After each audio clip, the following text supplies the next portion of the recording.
Hello, good afternoon, everyone. Thank you for joining this latest all-party parliamentary group on the environment event on electric vehicles. When we actually planned this event, I was thinking that the debate would be about the timing of introducing electric vehicles, or rather banning the sale of petrol and diesel cars, because that's what the government was consulting on. But obviously, it's since made an announcement that actually plans to ban the sale of petrol and diesel cars and vans from 2030. And so really the discussion now is actually how do you make that happen? How do you make the ride to electric vehicles as smooth as possible? What needs to be done both by industry, so we've got representative car companies here, by energy companies, we've got energy companies here, by local authorities, and what does the government need to do? What does it need to do, some sort of roadmap? And also, how do you make sure that people will actually want to buy electric cars? They're fantastic to drive, we know that, but they're not necessarily the cheapest. So we've got a fantastic panel of 4 people. I've asked them all to speak for roughly 5 minutes, and then we'll open it to Q&A, which is always the most the lively section. And it's 1 hour, so we finish at 5 o'clock. And normal rules apply. You don't need to say this anymore. If you're not speaking, please put yourself on mute. But in fact, everyone is, so you're all perfectly well behaved. So I'm going to start the panel. 4 people. So we've got James Beard from who's the senior manager at EV100, which is basically a campaign for electric vehicles, but representing the fleet owners who actually own the vehicles. And he's got a little 3-minute video. So the fleet owners want to electrify their fleets. Then Matt Shirley, who's senior manager at Renault UK for electric vehicles and new mobility, and they're one of the most enthusiastic car companies about electric vehicles. Then Emma Pinchbeck, who's the chief executive of Energy UK, who represents the energy companies, obviously, and they have a huge challenge in coping with it. And then finally, Councillor David Renard, who's the leader of Swindon Council, which is fantastic, but more relevantly for this, chair of the Local Government Association Environment, Economy, Housing and Transport Board.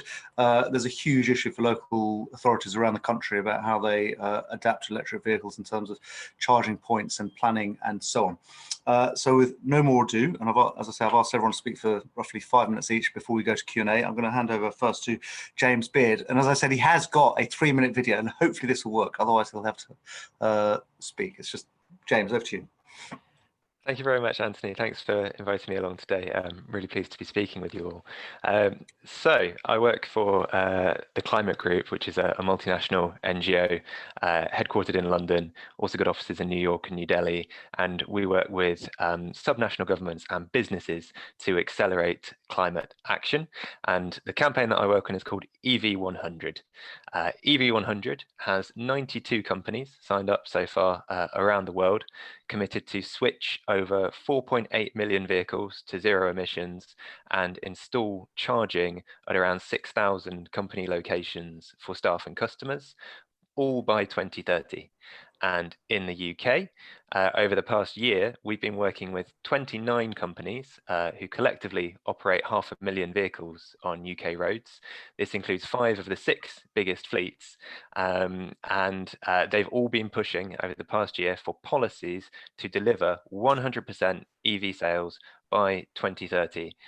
So as Anthony says, I think they actually speak better than me about this. So we've got a little video here of some of their drivers sharing their experiences of what it's like to drive EV. So Holly, let's play that video.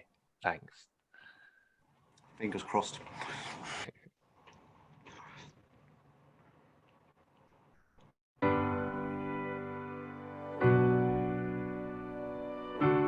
Hi, my name's Ken Locke. I work in the tree cutting team as part of SSEN's Highlands and Islands region. My name's Karen Markey, I'm Operations Director from IT. I'm Mark Marrison, I'm a Senior Engineer for OpenReach. Hi, I'm Lucy Simpson, I work for Centrica Business Solutions. Hi, I'm Dan Beresford, Team Manager down here in the Worcester area at Severn Trent Water. Hi, my name is Sonny, I'm a Fabric Engineer here at Heathrow. Hello, my name's Chris Jackson and I work for Centrica. Hi, my name's Ben and I'm an electrical engineer working at Heathrow Airport. My name is Oliver Mould and I'm a Senior Product Owner in Digital at BT. My name is Balbir Singram, I work for OpenReach, my colleagues call me Bally. My favourite thing about driving an EV is the technology, and the car certainly is a head turner. I like how simple they are to drive, I like that they're quiet so you can leave early in the morning to upset your neighbours, which is good. Well, the vehicle itself has been very user friendly, and the comfort and the reliability of the vehicle has been very good. It's found so far is a winner for us, and we're very pleased to have it in this team. The power that you get out of it, like there's nothing quite like it. So they're quiet, smooth, safe, cheap to run, the performance is great, and they've got brilliant technology. I feel that myself and the others are pioneers. My area covers East Midlands, East Anglia, right out to Norfolk coast. It's a very rural area, so when I was told my new vehicle was going to be all electric, I was a tad hesitant. Had some reservations when I first took delivery of the EV. I think it's range anxiety, which a lot of people have, and the superchargers around the UK certainly do help, and I think there's more and more of those being installed each month. I didn't think it would be powerful enough as the diesel or the petrol cars, but it's a lot better than the diesel or petrol, so power's there. A big part of my work is supporting our British gas fleet in how they can charge en route when the engineers are out and about in an affordable way. Over the last 8 months, there's vast improvements in the amount of charging points around the Highlands. They're popping up everywhere now. It's no different to any other petrol or diesel automatic vehicle. I'm actually quite proud driving the van that it says zero emissions, electric vehicle. I was a granddad a year ago on Wednesday to my lovely granddaughter, and that sort of pushes me further to do our bit for the planet so that her future is brighter, safer and altogether better. Anything that saves the planet is good. It's important that we all play our part. We've got to make a change now for the future. As we've all suffered from breathing in the kind of pollution you can see, smell and taste for far too long. Setting down some foundations for our kids and their future. So anyway, it's been lovely talking to you. I've got to shoot, I've got to get to my next job. Take care, hope to speak to you soon. See ya.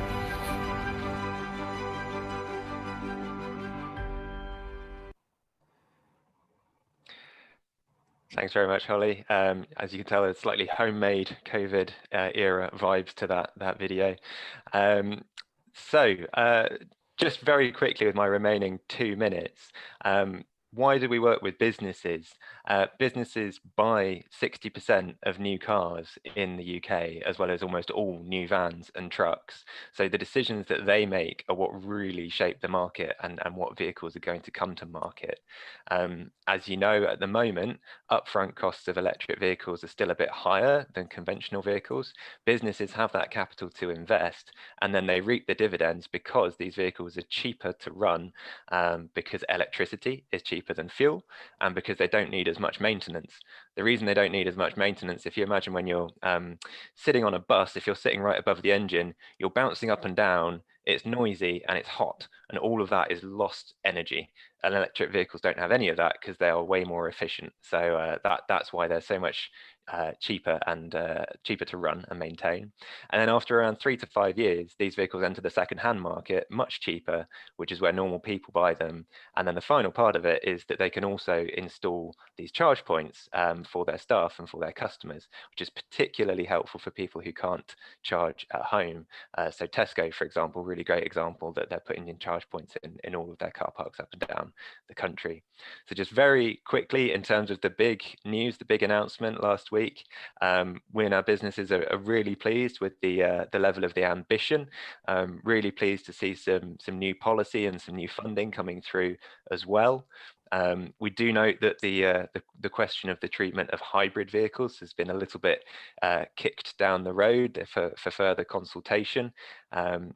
Just one stat to throw into that discussion is that 91% of the electric vehicles that our members drive around the world are full electric, because that's what gives you the best savings, both on emissions and on money.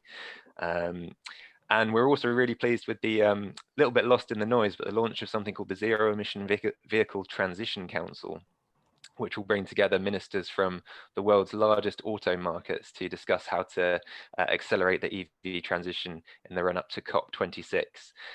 So we think that this 2030 ambition is entirely achievable. Technological change is exponential, not linear. These prices are rapidly tumbling. EVs are already attractive on what's called a total cost of ownership or lifetime basis. They will soon be cheaper to buy as well. So I have absolutely no doubt we can do this, and I look forward to the discussion. Thank you. James, can I just, before I hand over to Matt, can I just press you? What are the particular things you think need to be done to make sure it happens smoothly? Because we don't have the charging points yet. We don't. The cars, you say, are more expensive. If there are 3 things you think need to be done either by industry or government, what are they? 3 is exactly the number that I've got, so that's perfect. Thank you, Anthony. So number 1, stimulate supply. We still need more electric vehicles to come to market. This is the main issue that our members cite. So we need emission standards or vehicle quotas, something like that, to make sure that we have the product that we need. Number 2, continue to balance the business case through incentives and the fiscal regime to make sure that it's attractive for people to make the switch. And number 3, as you say, further investment in infrastructure, making sure we have those charge points both on motorways and, crucially, for companies where their engineers drive their vehicles home, but then they don't have anywhere to park them. They don't have off-street parking. So we need solutions for that so that they can charge up their vehicles too. Okay, thank you. Now, handing over to Matt. Shirley, as I said, is the in charge of electric vehicles for Renault in the UK, and it's actually one of the most enthusiastic car companies for electric vehicles. Matt, over to you. What, in particular, focusing on what do you think actually needs to be done now to make it all happen smoothly rather than turn into a car crash? Yeah, great. Good afternoon, everyone. So, yes, Renault are very enthusiastic. Renault are actually Europe's best-selling EV manufacturer. So bigger than Tesla, bigger than VW, both in cars and vans. And we've been working with OLEV over the last year or so, supporting the 2030 target. So we do think that's a really great thing. However, the actual roadmap on how we get there, the details are quite thin. In terms of EV uptake, there are 3 challenges. There's cost, there's choice, and there's charging. In terms of cost, like James alluded to, we're actually getting to the point now where EVs are actually becoming cheaper than a new petrol vehicle. Give an example, the average running cost for an EV, once you buy it, is 1 pence per mile. Compare that to the average petrol cost, and that's 11 to 12 pence per mile. So you actually save yourself about £1,000 doing the average mileage a year by running an EV. So that helps the total cost of ownership. So I think that problem will solve itself very quickly. Next is choice. So now every single manufacturer is only dedicating their engineering resource towards hybrid, plug-in hybrid, and electric vehicles. Customers are going to have that choice. There's around 30 to 40 EVs which are going to be launching in the UK next year. So the market's going to grow. That's great. The issue, though, is charging. And I cannot overemphasize that this is the biggest and hardest blocker to mass adoption. And I've been working in EVs since 2014. So I spent 3.5 years at Tesla, helped EdVC with the launch of new Hybrid TX, and now at Renault. I'm not an EV fanboy. I'm very pragmatic. I think they're great, but I see the problems. And the problem is charging. So to give you some examples, the number of plug-in vehicles in the UK grew last year, or this year, I should say, by 42%. But the charging network only grew by 18%. So the number of cars is outstripping the pace of EV chargers by 2.5 times. So actually the charging network is getting worse. We then see 75% of the charging network currently are 7 kilowatts or slower, so quite slow charging, so not really that helpful. And there's still lots of problems around reliability. So around 30% of the public charging network at any given day is not working. This gives people the range anxiety, gives them the charging anxiety. And around 10 million drivers in the UK don't have off-street parking. So they can't have a home wall box, so they have to rely on public charging. These are some of the big blockers that we're going to face as we move to that 2030. So I call it the charging challenge. How do we improve the reliability and the speed of the public charging? And also, how do we find the solution for people who can't charge at home, so those 10 million drivers? And they're probably the 2 biggest things. And currently, we're not going in the right direction. We need to do much more. And thirdly, you may have seen some press around, are EVs actually that green? And actually, if you look at the average energy provision in Europe, if you supply non-renewables into your EV, fueling that EV with coal and gas, etc., actually an EV and a petrol vehicle are pretty much the same in terms of lifetime CO2. So if you look at that, then switching to EVs is a complete waste of time. What we need to do, and really need to bring into legislation, is that if you are fueling an EV, that energy has to be renewable. And if it is renewable, then actually you cut the lifetime cost of that vehicle in terms of carbon footprint by half. So really supportive of the transition towards renewables and wind.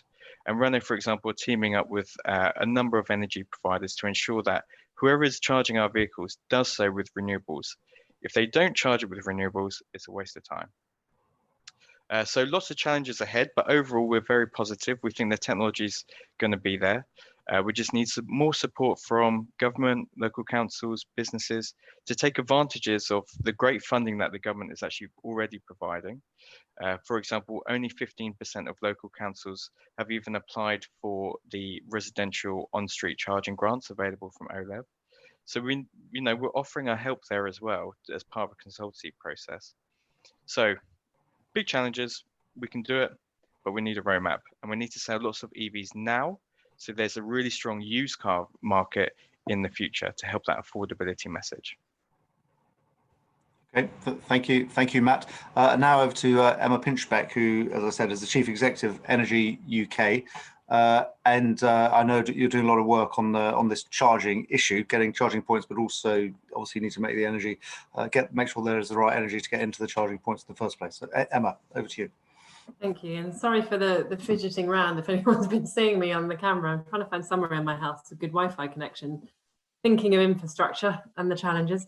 So Energy UK, just to give you a quick bit of background, we're the Oh, I can't hear you there. I don't know if others can hear you. Oh, yeah, this might be my Wi-Fi being a problem. Oh, you're coming back, sorry. Yeah. Yep. Helpfully, straight across the middle of my Zoom, it says my digital audio. Right, that should be better. Yeah. Okay. Sorry. Again, I live in central London, so if we want to talk about key infrastructure, I'd put a punt in for sorting out broadband. But to start again, Energy UK is the trade body for the energy industry. We've got about 100 members, just over. We span everything from large-scale thermal plant through to wind farms, through to electric vehicle charging on the infrastructure side, so the whole piece. And then we also have the energy retailers. And that I think is really important for this question, and it is indeed one of the reasons I took the job back in July, because we're going to be in the front lines of having conversations with people about changing their energy use as we move into homes, other buildings and the transport system. And just by way of relevance for this conversation, my background is decarbonisation, and I was hired specifically for that reason by the energy trade body, which tells you how seriously we take net zero. And increasingly the industry sees itself as the delivery vehicle, excuse the pun, for the rest of decarbonisation. To which end, I think we can start by saying we should learn our lessons from power sector decarbonisation, which in the UK has been a major success story. Our emissions are down well over 60% over the last decade. And that's been the main contribution to decarbonisation to date. And I'm sure everyone in this discussion knows that now it's other areas of the economy which are the biggest sources of our emissions, not least the transport sector.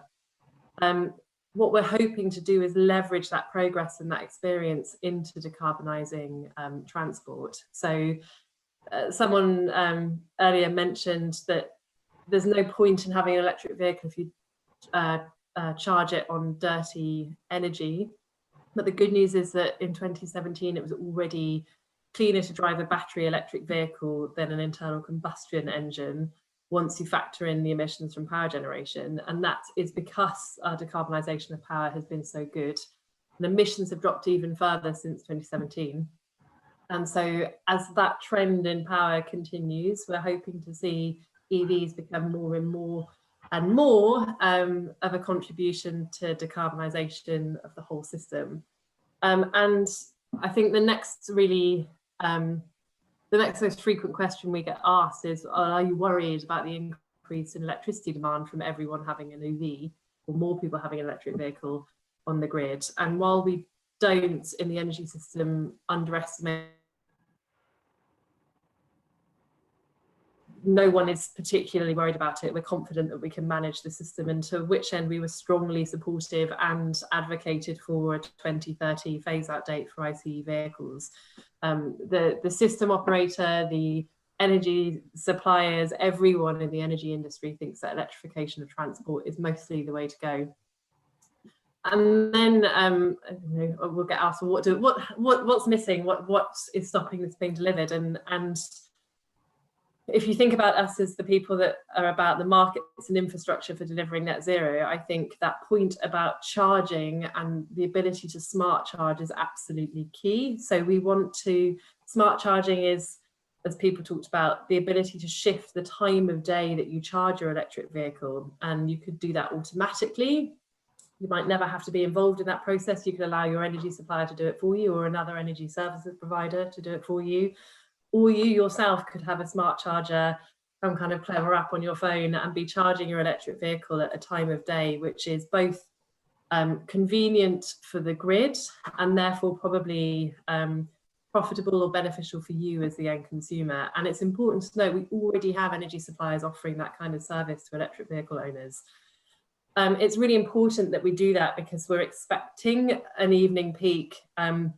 It's not been the case in other markets where EVs have deployed a bigger volume than the UK, that necessarily everyone comes home and plugs in their vehicles at the same time. In fact, we're seeing quite a bit of spreading of electric vehicle charging, but it's still necessary to make sure that when the grid is at its most constrained, that we are encouraging people to charge their vehicle at other times. So getting the incentives right and the smart charging infrastructure right to do that is key. And then the next thing, and people have touched upon this, and it'd be good to talk about it in the questions, but this consumer perspective is absolutely key. And being able to offer a consumer experience to do with all of their energy use, which is very, very different from today, is what my industry is really interested in. And that's not just the kind of incentives around your electric vehicle and when you charge it, but eventually how your EV fits into your home, which will be hopefully lower carbon and perhaps have a heat pump in it or some other kind of flexible heating system, and all of your interactions with your supplier to be different and more led by the customer. So what that tells you is that we need real confidence from the consumer end and the ability of the industry to offer those propositions to customers and be trusted to make maximize the benefits of the transition. And there's also a clear role for government in charging, where the commercial incentives won't necessarily roll out chargers in the first stage. So things like on-street parking or really remote rural areas. The next thing to say, and it touches upon this whizzy, exciting, different energy system I'm talking about, flexibility in that picture is really key. We've got flexible renewables on one end of the system, and we're going to have flexible electric vehicles and consumer products on the other. And we need to make sure that our markets and our infrastructure can talk to one another and that we can maximize the value of those new kinds of assets on the system. So we need both for our network and our technologies to be able to be as flexible as possible, and for our policy to allow that. That's also going to be key. That's ability to manage flexible assets and get the value from them will be absolutely key to the full delivery of offshore, onshore wind and solar commitments on the grid. And as you've heard, having those technologies on the grid is then key to decarbonising electric vehicles. And the last point I'd make, and we started some of this at Energy UK already, is that everyone in this conversation and every policymaker and everyone involved in this at every level needs to be very good at engagement with people. We've published an Electrifying Your Fleet guide for fleet owners and operators, and I'd like to do much more of that kind of communication and partnership working. And just finally, we've talked a lot about what could be done, and I think we've had the 10-point plan last week, and what we're really looking for in a nutshell now is concrete implementation. Someone mentioned not just having a phase out date, but clear intermediate targets. We welcome that. We welcome the 2030 date for phase out of ICE, but would like it to be legislated. And luckily for any parliamentarians in the meeting, we've got a spending review, and then a spending review, an energy white paper, a national infrastructure strategy, transport decarbonisation plan. There's a heating building strategy. There's lots and lots of opportunity for policymakers to help us make these points and get them in legislation in the rest of this autumn, though that's the parliamentary autumn, and into the spring. So it's an exciting time. Okay, thank you very much for that sort of comprehensive overview. And now over to David Renard, as a leader of Swindon Council, but the leading for the Local Government Association on electric vehicles. I think what does the local government need to do, and what does it need? Yeah, thank you, Anthony.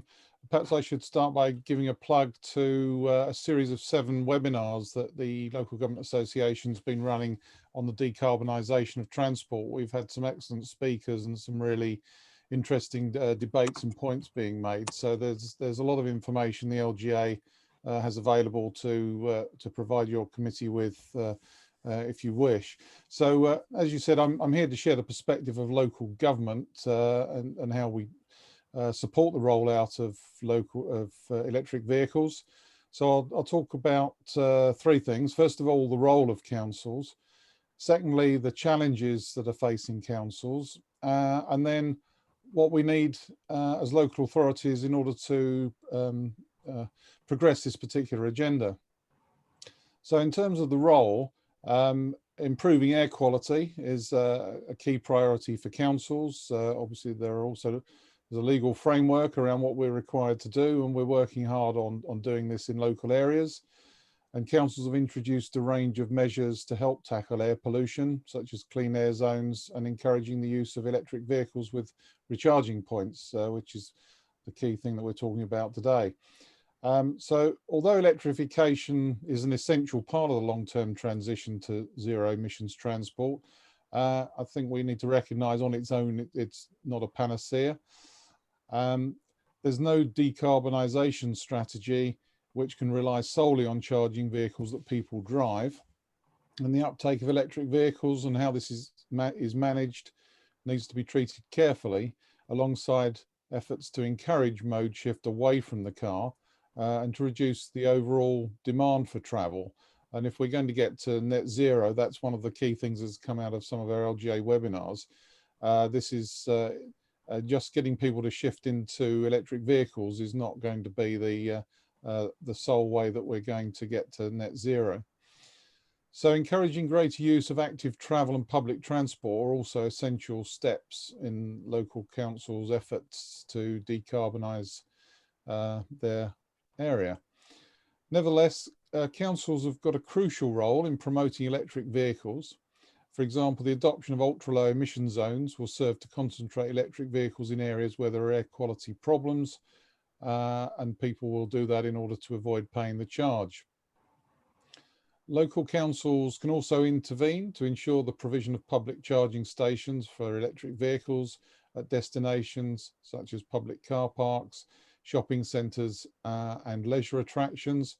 And Matt, in his piece earlier on, also referred to applying for the government scheme. I'm delighted to say that my council is one of those that has applied and been successful, and we are implementing or introducing some charging points in one of our urban areas. And additionally, whilst national government makes decisions on the levels of subsidy for individual vehicle purchases and for tax exemptions for business vehicles, local government's got a role in raising awareness of these opportunities, as well as electrifying its own fleet.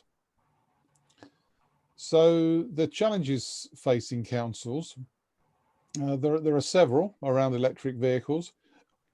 First, and this has been excuse me, referred to earlier on, the charge point marketplace is fragmented with a number of providers providing different types of solution. It's also not clear how commercial providers intend to make money in this market in the long term. And this makes it difficult for council officers to assess which providers are serious long-term entrants into the market. A bit like the classic VHS Betamax debate of many years ago. The technological model is also not clear. It's still not known by operators or the public how consumers will predominantly charge their cars when this is the dominant mode of fueling. Will most people trickle charge at home? Will they opportunistically charge? Or will technology advance to the point where a more traditional petrol station model is viable?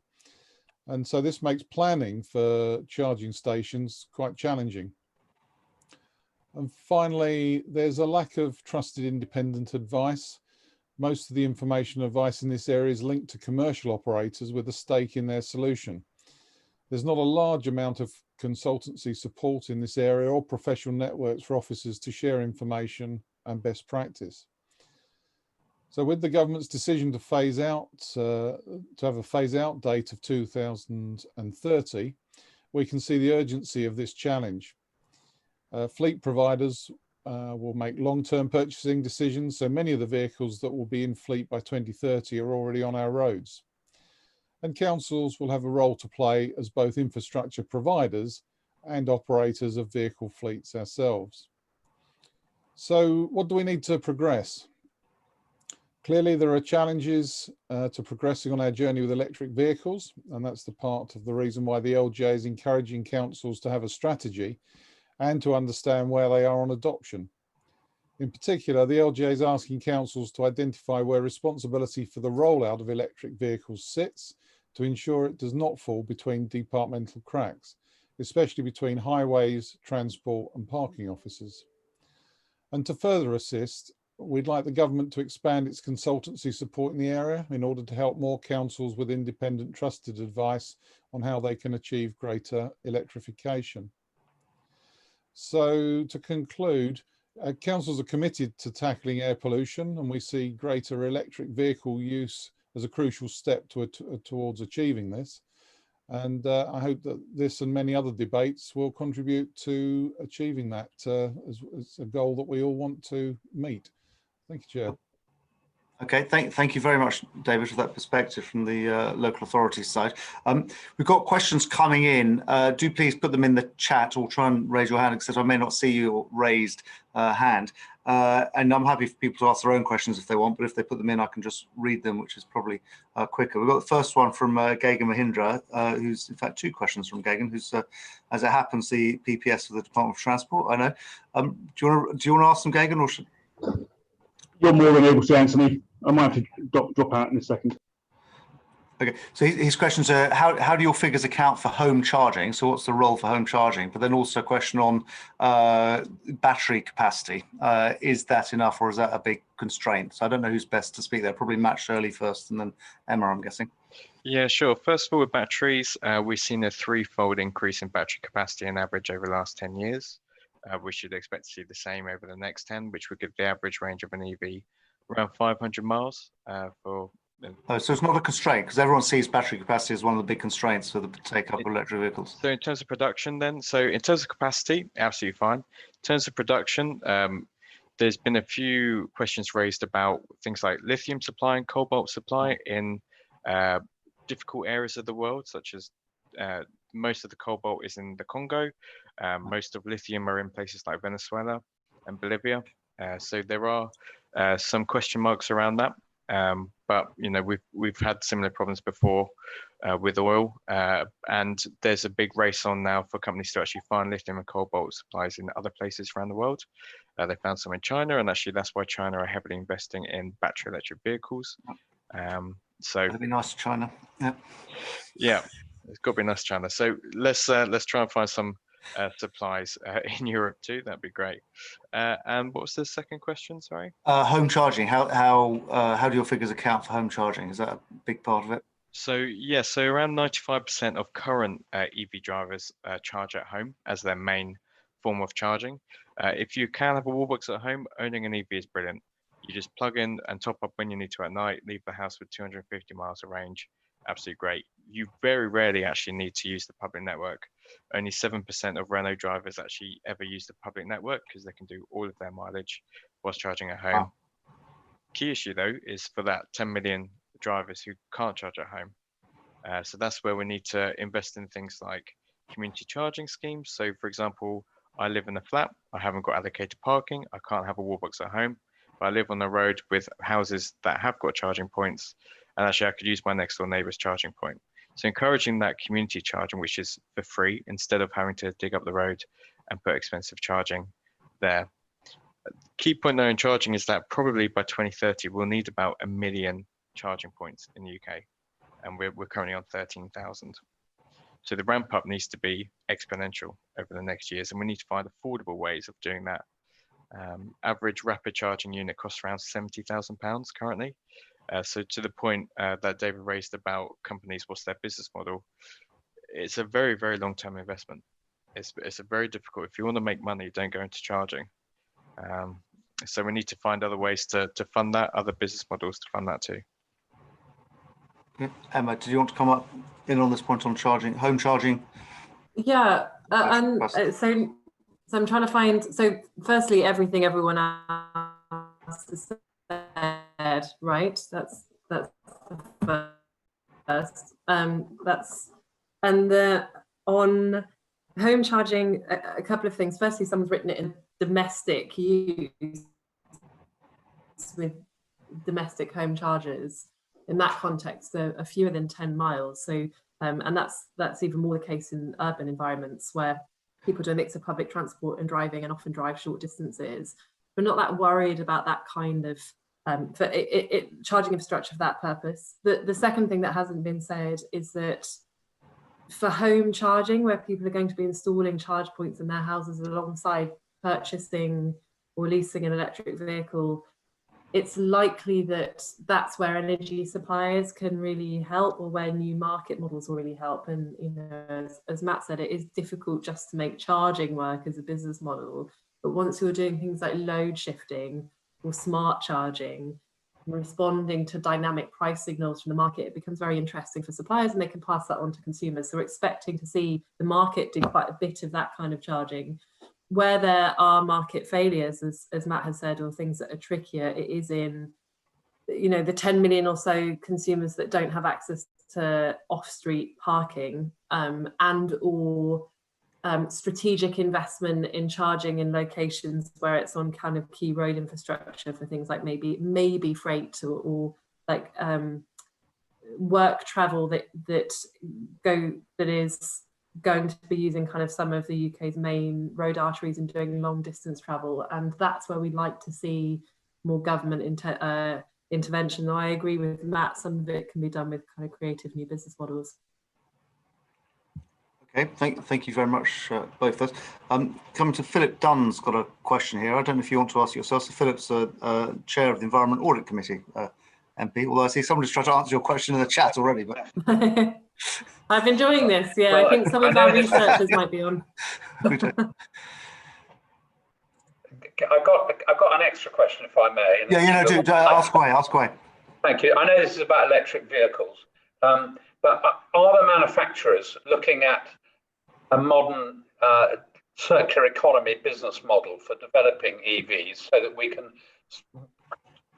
manufacture out the previous incentive for obsolescence in the way in which vehicles were constructed, so that we have a rental model or providing a vehicle as a service, which will encourage manufacturers to build longevity into their product if they have to take responsibility for it through life.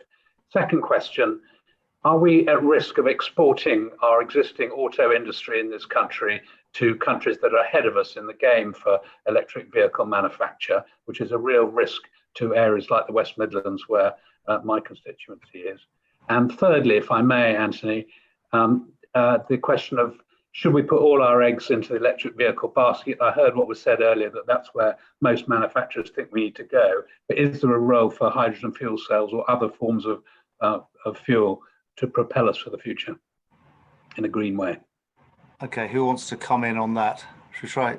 Matt, do you want to come first, then maybe James? And yeah, I'll just answer very quickly. So longevity, EVs are perfect for services, subscription models. Around 90% of all EV purchases are done on a finance basis, so paying monthly costs. Great thing about EVs, technology is very simple. In the future, if you wanted to, you could, perhaps if you could only afford a vehicle with a smaller battery at the start, in the future there might be an opportunity to just replace that battery with a larger battery as and when you need, so you can actually adapt your vehicle to your needs over time. In terms of exporting expertise, yes, this is a real big challenge. So used to work at Aston Martin, know lots of engineers there, along with Jaguar Land Rover. There's so many people there working on powertrains, diesel powertrains. That skill set is now lost. Nobody's going to be investing in diesel powertrains. We need to change our entire education process doing a master's degree in mechanical engineering around powertrains is now pointless. So we need to make sure that our universities are at the forefront of developing new educational processes to make sure that we're bringing through that new pipeline of talent into the industry in the UK over the next 10 years too. So that's really important. And then around hydrogen. So hydrogen will play its part 100%. For passenger vehicles, EVs make perfect sense. They're more affordable, they're simple, they're easy to produce for that passenger vehicle. For larger vehicles, so heavy goods vehicles, military, etc., hydrogen is probably actually a better solution for that if you're doing really long distance with very heavy vehicles. So there will be a need for hydrogen infrastructure too, very likely for articulated lorries, possibly for trains, certainly for military. Also ships is the perfect solution for ships if you can't fit a nuclear reactor into smaller things.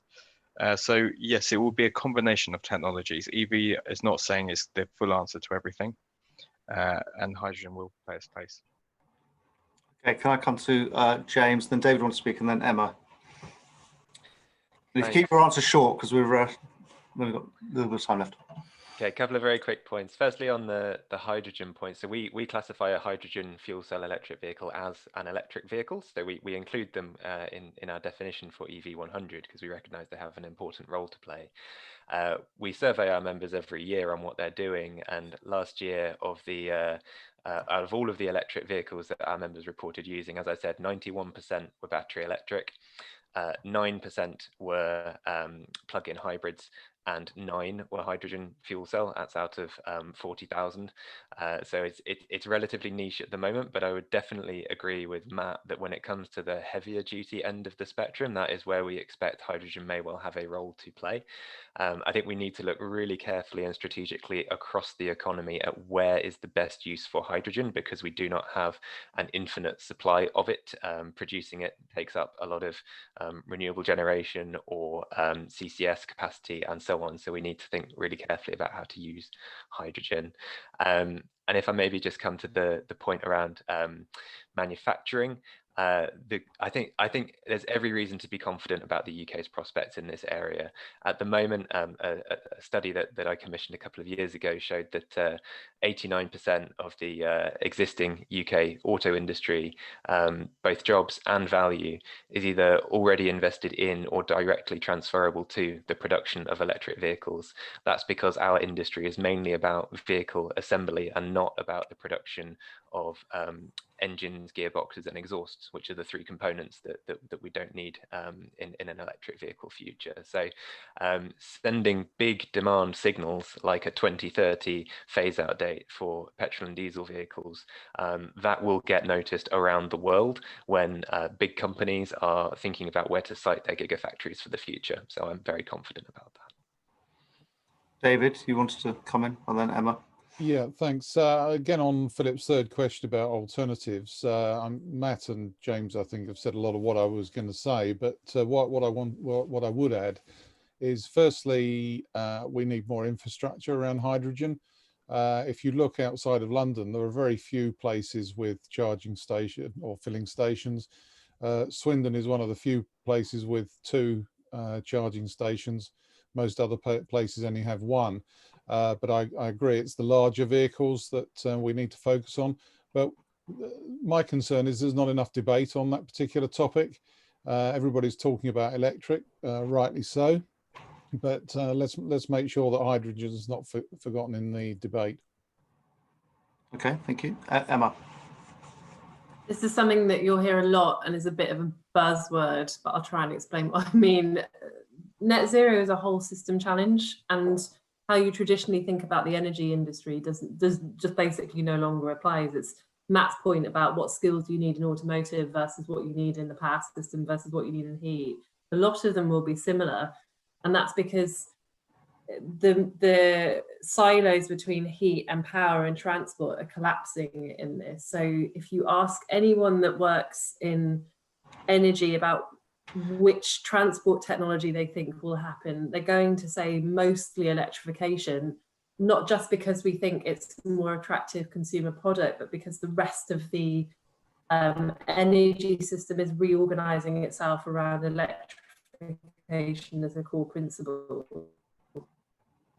So EVs become very interestingly offered to wider decarbonisation and how they fit together, and so that's the first thing to say. We do agree that hydrogen will do bits of this that electrification can't, but fundamentally this is a electrons-based revolution. The second, and by the way, actually I should say the UK, that it relates to Philip's point, why is that good news for the UK? The UK has fantastic offshore wind resource and renewables resource, and that kind of flexible variable resource in the power system matches perfectly with what we're going to be doing on the demand side. So we're very well placed to do this whole system change well. And what we have learned from large scale renewables is if the government invests early and sets a clear target, we keep the industrial benefits here, and the earlier we do it, the more of those industrial benefits accrue. So the 2030 target is punchy, but that's probably a good thing for keeping those jobs in the Midlands. And finally, on that point, I completely agree what Matt says, that in all of this, in the kind of industrial shift we're talking about, we do need to upskill our workforce and train the next generation of workforce in the kind of proper skills for a net zero economy. Okay, thank you. I know Lord Caithness has been trying to put has been putting his hand up. I don't know if you've got a question you want to ask directly. If you get yourself off mute. Yep, no, I'm just trying to type you a chat as well. Thank you. What about a quick word on self-charging hybrids for us 10 million that won't be able to charge our cars sitting in the road? So that is self-charging hybrids. You mean plug-in hybrids? Oh, self-charging. Oh, you mean Jill? Yeah. Who's got a comment on that? A combination of diesel or petrol and battery. So that for those of us, 10 million, won't be able to have access to self-charging at home because you don't have parking at home. Yeah, exactly. So yeah, and the government's going to phase those out at 2035, I think, rather than 2030. James, you had a comment on that. Yeah, thank you. It's a very good question. Two parts to it. Number one, just to flag that the term self-charging hybrid is rather disputed within the community because these vehicles ultimately run on fossil fuels. So they do not charge themselves, they charge from fossil fuels. So just something to bear in mind. But here's the point, how do you charge the cars if you don't have charging at home? And we've heard earlier that most of the charging is done at home. Yeah, but what I would say is that if you're thinking about your next car today and you really do struggle with that charging challenge, then it's a great option. It really is. But if in 10 years' time we haven't managed to bring forward the policies and the market solutions to enable charging across the country for those who can't do it today, I would be very, very surprised. Emma's trying to get in here. Well, I was going to take the bullet for James and say that they're not zero carbon technologies, so they're not compatible with the net zero legislation. But I was also going to say most of us who drive don't have a petrol station at home either. And so what we're talking about is making sure that there is access at community level for you to charge somewhere else, as well as then for those of us that can, having the option to charge at home. And I'm sitting here with my mobile phone on charge on my computer, and historically I would always have charged my phone at work, actually, rather than just at home. And it's similar when you think about what a car will be. You'll be able to charge them in lots of different places, but that is the point about where the government should be focusing its resources and attention in the charging network, because we want to make sure that the replacement for fuel courts, as it were, exists, as well as your ability to kind of stick a charger in your own house. I had a question from Trudy Harrison, who's here. I don't know if you want to ask it yourself, Trudy, but I can ask it for you. Sorry, Anthony, the bell has just gone, so you've caught me in the lobby. It was just a quick question on nuclear, because also in the 10-point plan, point 3 was the commitment to small modular, advanced modular and nuclear reactors as part of the clean energy revolution. So I just wanted to clarify that, you know, nuclear power stations would be considered clean in the same way that renewable energy is. Yeah, so Trudy's MP, she's the Prime Minister's PPS as it happens. So Emma, from a zero carbon point of view, it's the same. There are obviously other considerations. Yeah, there's nuclear in all of the pathways to net zero, at least most of the ones that the energy industry will kind of stand alongside at the moment. That's because we're pretty confident you can do anywhere between 60 and 80, and I personally err towards the 80% of the mix on renewables, but there's a bit of the mix that we're not sure about, and it has to be clean. So then you need a clean technology for that to power the stuff we're talking about. And it was actually implicit in the statistics I gave, so I should have said that. The 60% decarbonisation over the last decade has come from both the transformation of large-scale renewables and from the deployment of nukes. And in terms of what we're doing in the mix now, you know, nuclear and renewables combined are well over 50% of electricity generation in this country. So that is a big part of the success story of decarbonisation so far. Yeah. So we've got, I think, a statement from Lord Young. I don't know if you want to ask it as a question or say something, George. Well, thanks, Anthony. Simon's had a shot at answering my question, but like other parliamentarians, I've had an EV for the last 4 years. I'd love to charge at night, but actually it's not worth it. I'm out of pocket. And Simon tells me that there is a company who will pay me to charge off-peak. I'd love to know who they are. But the broader point is the tariff structure's got to change if people are going to be incentivized to charge off-peak. And at the moment, the tariff structure is giving all the wrong signals. Right, it's a question for Emma Pinchbeck there. So how can you make sure, because electricity is cheaper now, but presumably not cheap enough to make it worthwhile? There's a few things in this, and I apologise, he can't see. It's really nice doing things on Zoom because you can't see the horrified expression of your public affairs advisor in the front row of anything when you go off piste. But there's a list. There's a list of things that we can do. The first is that the costs of electricity versus gas across the system, and in terms of how they turn up on bills, are really off. So electricity appears to the consumer as much more expensive than gas, but that's largely a policy and political decision about where we put the policy costs for gas and for electricity decarbonisation. So we could do something about that. Firstly, make it equitable between the two. Secondly,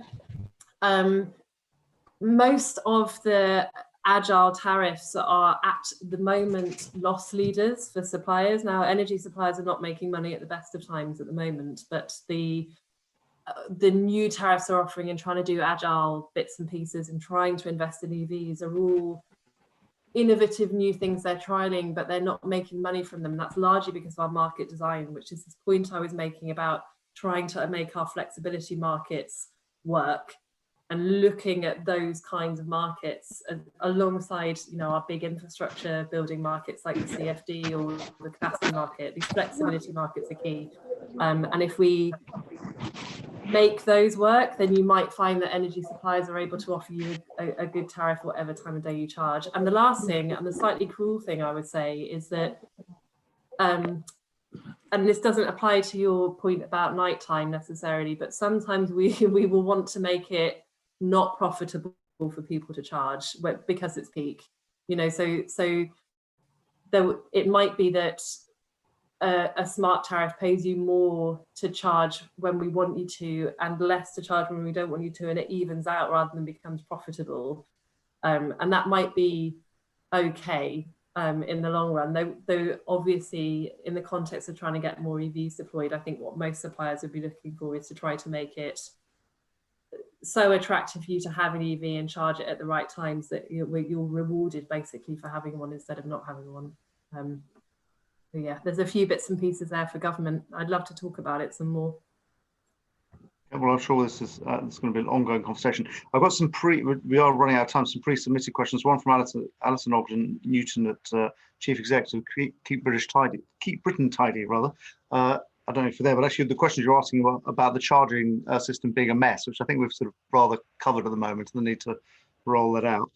And then Tom Lusher from Haven Power. I don't know, Tom, if you're on the call. This is a question about fleet operators and whether more attention needs to be given to the leading role of fleet operators, given the bulk of the cars that they operate in the UK. And that's a point that, James, you made at the beginning. I'm just wondering if there's any particular policies you'd want to promote fleet operator take-up of electric vehicles. Thanks, Anthony. I think Maybe just to unpack a little more on the top three policies I gave at the start, what we base those on are what our members tell us about the barriers that they are encountering. And number one at the moment is just not enough product on the market. That means, so there are lots of electric cars that are currently available but have very long waiting lists because there's not enough of them. And then there are lots of other types of vehicle where the electric variant just doesn't exist yet. For example, cherry pickers and tow trucks and things like that, where they just don't have the product yet. So that absolutely is the number one thing that they need, is policies to bring forward the supply of these vehicles. And we've seen over the past 12 months, Europe has overtaken China as the leading electric vehicle market globally because of the policies that it has put in place, the CO2 emission standards for vehicles that require manufacturers to bring forward new electric models. So we need to make sure that at the very least we import that level of ambition over to the UK, if not exceed it, if we want the UK to really be at the leading edge of this transition. And the second thing I'd just flag, out of a very, very long list, I can put a longer policy paper in the chat, but yeah, absolutely, charging infrastructure, and really understanding that this transition is led by people driving their vehicles for work. A vast majority of people that are driving electric vehicles in the UK at the moment are doing so because of their job. So we need to make it as easy as possible for them to charge, like those engineers who I mentioned who park their van on the street overnight out in front of their house. How are they going to get it charged? That's what we really need to crack. Great. And then finally, last question that we've got time for, it's just coming up 5 o'clock. Barry Nash from Environmental Manager at Brakes, you had a question. I can see you're there. Do you want to ask it verbally, or I can read it out? Yeah, absolutely. In regards to large goods vehicles, we've got about 1,000 on the road from our organisation. You know, what's the future of that? We mentioned hydrogen during the presentation, but we're vastly behind. There's probably a couple of electric and hydrogen vehicles of that size on the road at the moment. We need to really catch up. So what can be done to fast track that to get into a position for net zero in 2050? No, because the government haven't actually announced a policy. I think I'm right in saying for the large vehicles. There's certainly no deadline for it yet. So any views from the panelists on how to make that happen? Yeah, it's really hard. I think that's pretty much the answer. Tesla are trying it with batteries. Nikolai are doing it with hydrogen. Renault trucks are trying to do it with batteries as a mix. It's really difficult. There's no guaranteed answer we can really give on it. Emma, you're trying to get in. I mean, this is just like, so I'm going to plug the UK carbon budgets here because they are great and often overlooked as a piece of governance. But one of the things that makes them smart is they broke down the decarbonisation challenge into easy to hard, and a lot of the stuff we're talking about is fundamentally quite straightforward. That it hasn't felt like it, but the power sector, and then transport, electrification, and then heat, and then it starts to get trickier, and then really tricky stuff for kind of heavy industry, freight, shipping, aviation, where we can see the potential technology pathway, but know that it will be in a kind of second phase of delivery once it becomes clear how, for example, hydrogen production is going to work. So, Barry, that doesn't quite answer your question in the here and now, apart from to say we don't think it will necessarily be electrification, but it will probably be in the second wave of decarbonising transport, because what I would say about a lot of these tricky bits of the economy are that they look like they'll have a similar technological solution. You know, it looks like it will be hydrogen or something like that. So it may all come at once, as it were, and we might be able to give you a clearer answer in a year or two. Okay, thank you. It is now 5 o'clock, so I've got to wrap up. So Barry, you're going to have to wait a little bit on that for your heavy goods vehicles, I'm afraid.